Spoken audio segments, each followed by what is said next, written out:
మీ ఎలాంటి వ్యాపార ప్రకటనలకైనా వెంటనే మా ఛానల్ సంప్రదించండి. అందరికి నమస్కారం, నేను శిరీష. ప్రస్తుతం మనతో పాటు ఉన్నారు ప్రముఖ ఆధ్యాత్మికవేత్త శ్రీమతి బట్టిప్రోల విజయలక్ష్మి గారు. అమ్మతో మాట్లాడదాం. నమస్కారం అమ్మ. నమస్కారం అమ్మా.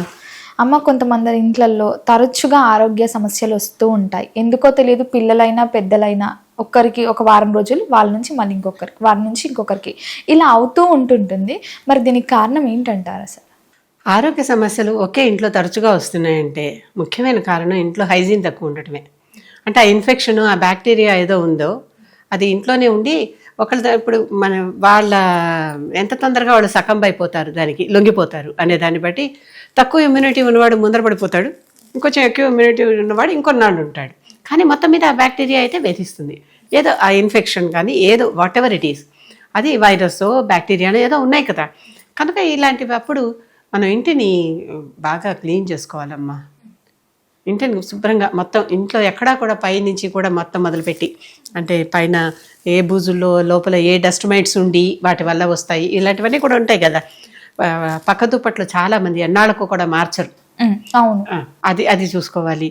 కొంతమంది స్నానం చేసే టవల్స్ సరిగా ఆరేరు, అది వాసనేస్తూ ఉంటాయి.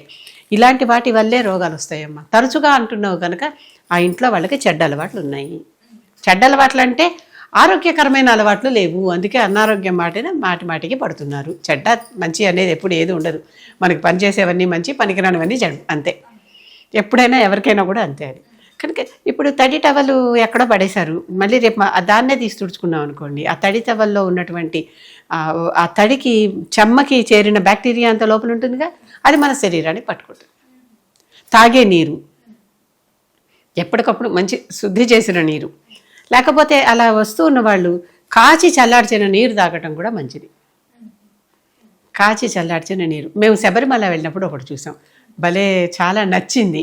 మొన్నటిదాకా ఉండేది, మొన్న ఎవరో ఫ్రెండ్కి ఇచ్చేసాను. అదంతా పతిముఖం అని వాళ్ళు ఒక చెట్టు బెరడు నుంచి తీసి, చెట్టు కాండమే అనమాట అది, దాన్ని ముక్కలు ముక్కలుగా చేసి ఒక రకం ఆరెంజ్ రంగులో ఉంటాయి, చూడటానికి డార్క్ ఆరెంజ్ రంగులో ఉంటాయి.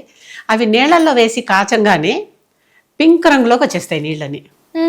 శబరిమల వెళ్ళిన వాళ్ళందరికీ అక్కడ మనకి వాటర్ బాటిల్స్ అమ్మరు కొండ మీద, అంటే ఎవరో తెచ్చుకునే వాళ్ళు ఉంటారు, వేరే విషయం దాచి. కానీ తిరుమలలో కూడా ప్లాస్టిక్ బాటిల్స్ నిషేధం ఇవన్నీ విన్నారు కదా. అలాగే ఈ పతిముఖం నీళ్ళ ఉంటాయి అక్కడ, ఉచితంగానే ఇస్తారు. చక్కగా అక్కడ పక్కనే పొయ్యిలు పెట్టి కాచేస్తూ ఉంటారు, పెద్ద పెద్ద ఇంతంత కాగుల్లో కాస్తూ ఉంటారు డెగిసాల్లో. ఈ పతిముఖం మన ఇంట్లో కూడా మేము తెచ్చుకుని చాలా కాలం వాడుకున్నాం. మా కరోనా ముందర మేము శబరిమల వెళ్ళాం.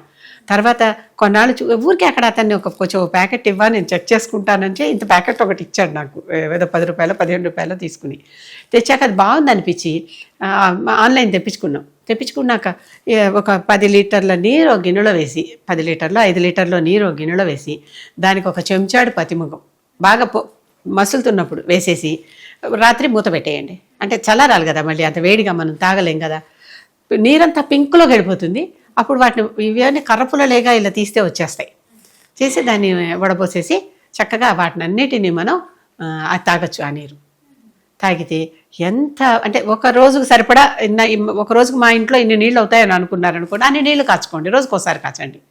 రాత్రి కాస్తే తెల్లారేసరికి చల్లారిపోతాయి కదా, పొద్దున కాస్తే సాయంకాలానికి చల్లారిపోతాయి కదా, 2 గంటలు 3 గంటలు అయ్యేసరికి. అలా చూసుకోండి. ఈ నీళ్ళు తాగితే మంచిగా ఆరోగ్యం. అన్ని లక్షల మంది శబరిమల వెళ్తున్నా కూడా వాళ్ళు ఈ పింక్ వాటర్ తాగి ఆశ్చర్యం వేసింది. గులాబీ రంగులో నీళ్లు తెచ్చి, కాదు బాటిల్ ఎక్కడికి వెళ్ళినా బాటిల్ కొనుక్కోవడం అలవాటు. ఎన్ని నీళ్ళని మనతో పాటు తీసుకెళ్తాం. మాకు అందులో మేము టూర్ పెట్టుకున్నామంటే ఒకసారి 2-3 వారాలు కూడా పెట్టుకుంటాం. అన్ని వారాలు మనం తీసుకెళ్ళలేం కదా. కనుక ఎక్కడికి వెళ్తే అక్కడ కొనుక్కోవడం అలవాటు. కొనుక్కున్నప్పుడు లేదండి ఇక్కడంతా ఇవే నీరు, ఈ నీరు తాగండి మీకేమీ కాదు అని చెప్పి ఇచ్చారు. కొంచెం గోరెచ్చగా ఇచ్చారు వాళ్ళు ఇవ్వటం. మేమేమో ఇంటికి వచ్చాక బాగా చల్ల పెట్టుకుంది తాగాము. అవి బాగుంది.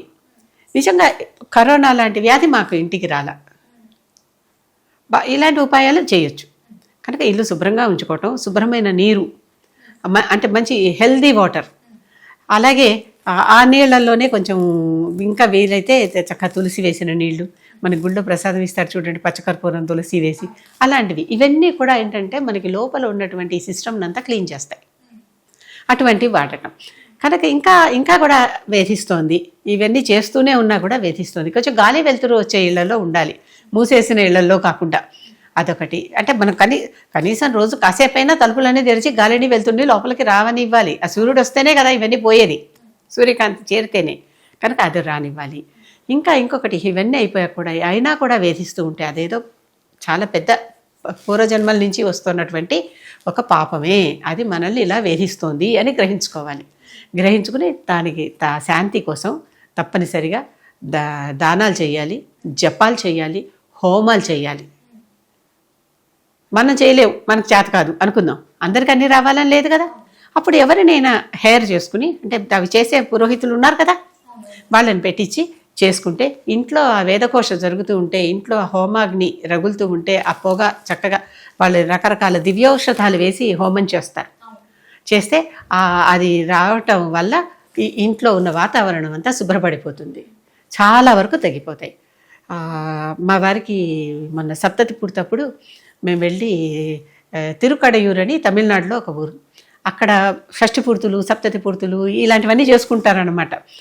సహస్ర పూర్ణచంద్ర దర్శనము, 100 ఏళ్ళు, ఇలాంటి పండగ, అలాంటి ప్రత్యేకమైన మైల్ స్టోన్స్ కదా అవి జీవితంలో, అలాంటివి అక్కడ చేసుకుంటారు. అక్కడ శివాలయం ఉంది, మార్కండేయుడికి ఆయుష్ ఇచ్చిన ఆలయం అనమాట అది.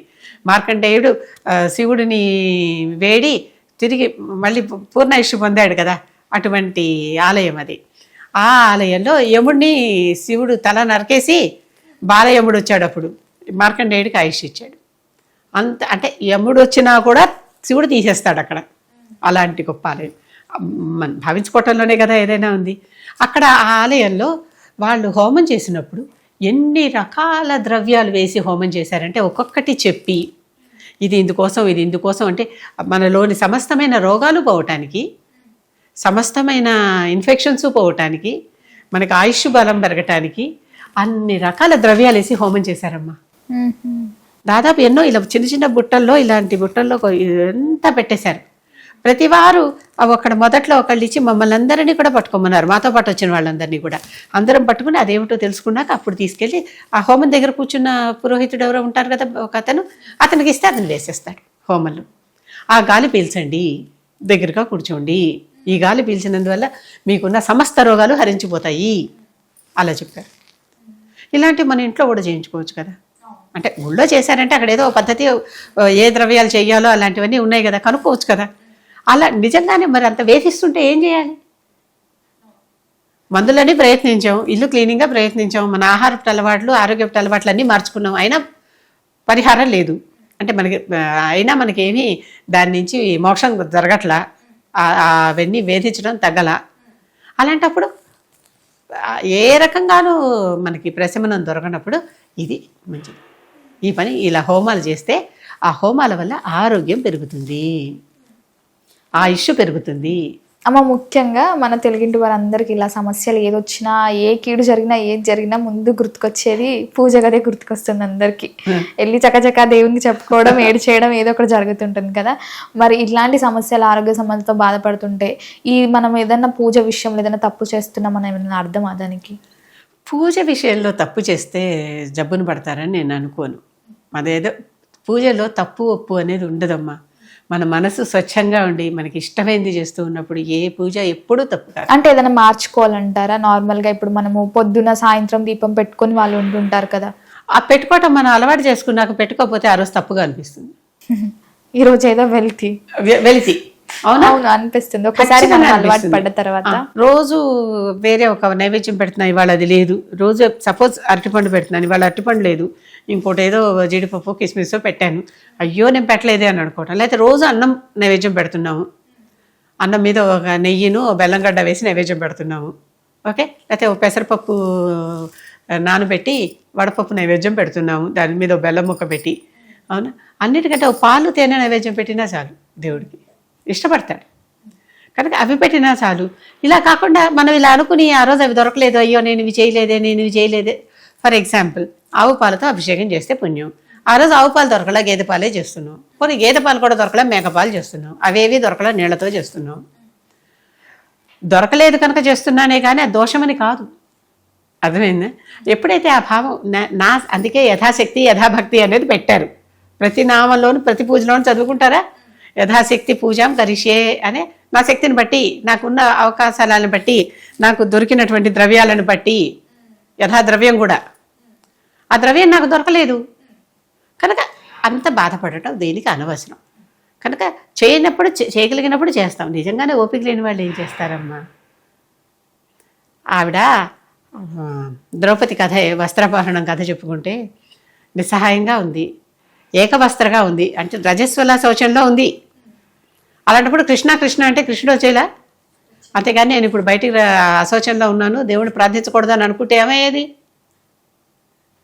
కనుక దైవ ప్రార్థనకి ఏ నియమాలు లేవు. ఇది అర్థమైందా? చూపిస్తున్నాం కదా. మామూలుగా మన ఇంట్లో అశౌచంగా ఉంటే వెళ్తామా? రజస్సుల శౌచంలో ఉంటే దేవుడి దగ్గరికి వెళ్ళి పూజ చేస్తామా? చేయం కదా. కానీ నిస్సహాయ పరిస్థితి ఆవిడది.